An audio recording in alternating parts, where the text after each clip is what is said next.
예, 먼저 2장 17절 레위인이죠. 레위인 제사장들 영적 지도자들의 말입니다. 말. 우리가 어떻게 여호와를 괴롭게 했습니까? 여호와께서 계속 나를 괴롭게 한다고 말씀을 하시니까 어떻게 우리가 여호와를 괴롭게 했냐? 모든 악을 행하는 자가 오히려 여호와 당신 눈에 보기에 좋지 않으냐? 기쁨이 되지 않느냐? 정의의 하나님이 어디 계시냐라고 말을 하고 있다는 겁니다. 그 다음에 3장 1절로 4절까지 그러나 여호와께서 이런 이스라엘의 사자를 보내사 그들이 사모하는 바 주 곧 언약의 사자를 위해 길을 예비할 것이다. 그 언약의 사자 주 그가 임하시는 날에는 아무도 대적할 자가 없을 것인데 그는 금을 연단하는 자의 불과 같고 표백하는 자의 잿물과 같을 것이다. 그가 언을 연단하여 깨끗하게 하는 자같이 레위 자손들 뿐만이 아니고 그의 영향 아래 있는 모든 백성들을 깨끗하게 하여 공의로운 제물을 여호와께 바치게 할 것이다. 그때에 유다의 보물이 옛날같이 여호와께 큰 기쁨이 될 것이다 하고 말씀을 합니다. 이 언약의 사자가 누구겠습니까? 이스라엘 역사 가운데 이런 사람이 이 세상적인 역사로 보면은 없죠. 한때 마카비가 그런 사람인가 생각하기도 하고 지금도 이스라엘 백성들은 이 언약의 사자를 기다리고 있는 것 같습니다만 이미 2000여 년 전에 오신 예수 그리스도 그분을 말하시는 거죠.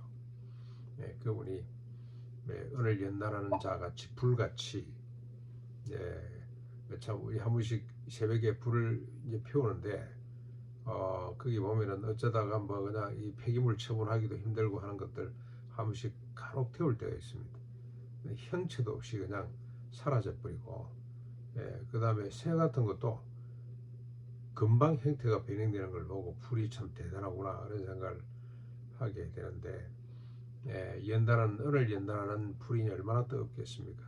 형체를 완전히 바꿔버리는 본질을 바꾸는 그런 불같은 자가 될 것이며 그 다음에 표백하는 자의 잿물과 같은 지금은 잿물보다 훨씬 다른 게 있겠습니다만 형체를 완전히 변화시키는 그런 분이 언약의 사자인데 예수 그리스도 그분이라고 우리가 또 은혜를 받게 됩니다. 5절 말씀에 그러나 여호와는 회복 이전에 반드시 심판을 하신다. 그 심판의 때에 점치는 자, 간음하는 자, 거짓 맹세하는 자, 품꾼의 삭슬 억울하게 하는 자, 과부나 고아를 압제하는 자, 나그네를 억울하게 하는 자, 여호와를 경외하지 않는 자는 반드시 여호와의 정은대 앞에 서게 될 것이다. 그게 5절 내용입니다.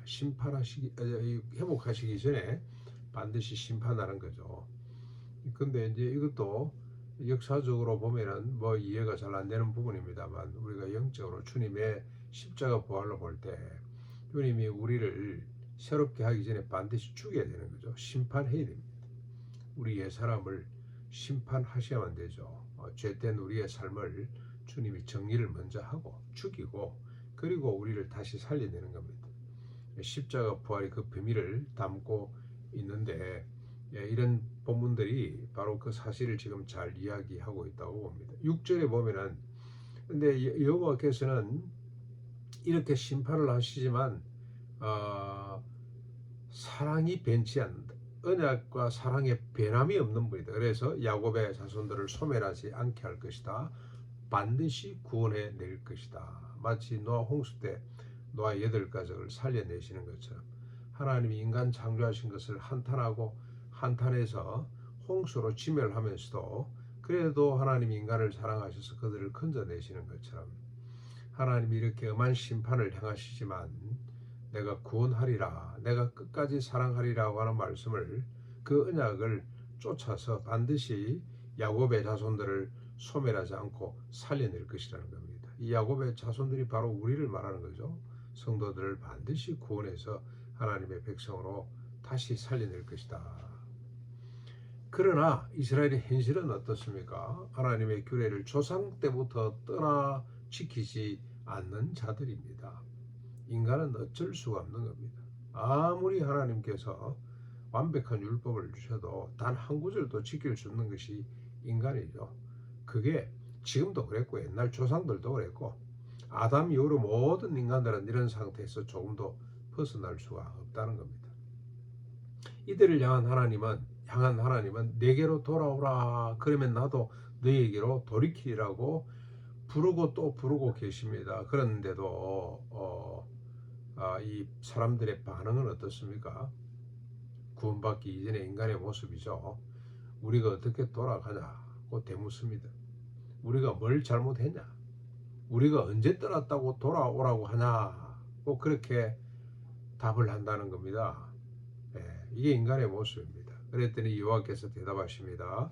사람이 하나님의 것을 도적질 못하는데 너희는 나의 것을 도적질해 놓고 그러면서 우리가 어떻게 주의 것을 도적질했냐고 묻지만 실상은 온 나라와 함께 나의 11조와 보험물을 도둑질하고 있지 않냐. 11조를 제대로 못 드리는 거죠. 예. 계명 중에 하나입니다. 하나님 앞에 우리가 바쳐야 될 그 중에 하나에 지나지 않습니다만 11조 보험물을 나에게 제대로 바치고 있지 않는 것이 아니냐. 그걸 도둑질한다고 표현을 썼습니다. 그런데 이스라엘 백성들은 모르는 거죠. 우리가 뭘 잘못했냐. 우리가 뭘 하나님 앞에 돌이켰다고 다시 돌아오라고 떠났다고 돌아오라고 이렇게 말씀하시냐고 계속 반문하는 거죠. 깨닫지를 못하는 겁니다. 이런 백성을 향해서 계속해서 말씀합니다. 설득하는 거죠. 온전한 11조를 드림으로 나를 시험해 보거라. 내가 하늘문을 열고 복을 쌓을 곳이 없도록 부어주지 않겠느냐. 메뚜기를 금하여 너희 토지 소산을 먹지 못하게 할 것이고 너희 포도밭의 열매가 기한 전에 떨어지지 않도록 할 것이고 너희 땅이 아름다움으로 모든 이방인들이 너희를 복된 민족이라 그렇게 말하게 될 것이다. 해봐라. 해봐라. 너희들이 지금 이러고 있는 것은 내 물건을 도둑질한 때문인데 11조를 제대로 해보면 내가 이런 복을 너희에게 줄 것이다 고 이야기를 하고 있습니다. 예. 이스라엘 백성들, 인간들이 어떠하냐 하는 것을 우리가 다시 보게 되는데 하나님의 뜻이죠. 하나님의 말씀에 사실을 맞추기보다는 자기의 뜻, 자기 욕망에 하나님을 끼워 맞추죠. 마치 그것이 하나님을 섬기는 것으로 생각을 하고 하나님께 복 받는 것이라고 그렇게 자기 생각에 하나님이 끼워 맞춰지는 것을 마치 복 받은 것이라고 그렇게 생각을 하게 됩니다. 우리가 기도를 들어보면 대충 알 수가 있습니다. 죄다 자신이 필요한 것 하나님 앞에 간구하고 있는 거죠. 그것도 필요하고 구하라고 했으니까 필요합니다만은 하나님의 필요에 자신을 맞추려고 하는 기도 듣기는 참 힘듭니다. 예, 정말로 힘듭니다. 예. 하나님, 오른밤 친 사람에게 내가 왜 왼밤이 돌려지지 않습니까? 이런 사람이 별로 없어요. 억울합니다. 저 사람 원수를 갚아주세요. 이런 기도는 우리가 허다히 듣습니다만은 또 하게 됩니다만은 하나님 저 사람을 70번씩 7번도 용서할 수 있도록 해주십시오. 이런 기도 찾기는 참 힘든다 이 말입니다. 그러나 하나님은 이런 인간을 내버려 두시지 않습니다. 하나님이 먼저 사랑하셨기 때문에 하나님의 언약의 사자를 보내서 연단하여 깨끗하게 하시고 새롭게 하십니다. 예, 저는 이 대목을 대할 때마다 옛날 우리 선배 목사님이 구원론이라고 하는 책을 아주 평신도를 위해 썼는데 재밌게 썼어요.